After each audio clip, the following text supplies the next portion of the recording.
আপনার কাছে যখন পরম্পরা আয়ুর্বেদের কোনো মেডিসিন যাচ্ছে, যেটাই যাক না কেন আপনার হাতে, সেটা কিন্তু খাঁটি ভারতীয় আয়ুর্বেদ, এবং যেটা প্রজন্মের পর প্রজন্ম সেই ফর্মুলেশনে তৈরি।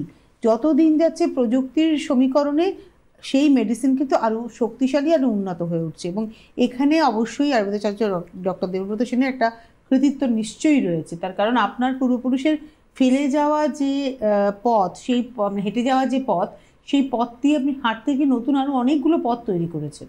আমাদের বংশ পরম্পরা, যেহেতু আমরা আয়ুর্বেদ চিকিৎসক পরিবার, আমাদের পুরো আয়ুর্বেদ নিয়ে এডুকেশনটাই ট্র্যাডিশনাল আয়ুর্বেদিক ফ্যামিলিতে, এবং এর পাশাপাশি বিশ্ববিদ্যালয়ে তো অবশ্যই আমরা আয়ুর্বেদ চিকিৎসা বিজ্ঞান নিয়ে পড়াশুনো করেছি আমি।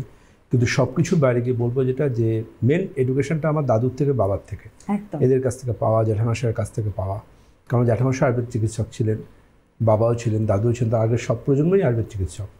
সুতরাং একটা দোকানে একটা XYZ প্রোডাক্ট থাকতে পারে, আর একটা পরম্পরা আয়ুর্বেদের প্রোডাক্ট থাকতে পারে, কিন্তু তিনি ওই XYZ প্রোডাক্টটা নিয়ে যাচ্ছেন, হয়তো কেউ একজন ঘুম থেকে উঠে 40টা প্রোডাক্ট নামিয়েছেন, তার মধ্যে সেটা একটা। আর তিনি যখন পরম্পরা আয়ুর্বেদের প্রোডাক্টটা সাথে নিয়ে যাচ্ছেন, তিনি কিন্তু কয়েক হাজার বছরের চিকিৎসক পরিবারের চিকিৎসকদের ক্লিনিক্যাল এক্সপিরিয়েন্সের সারাংশটাকে তার বাড়ি নিয়ে যাচ্ছেন। একদমই তাই। সুতরাং অথেন্টিক, অর্থাৎ বাংলায় যাকে খাঁটি শব্দটা বলা যায়, খাঁটি আয়ুর্বেদ হচ্ছে পরম্পরা আয়ুর্বেদ।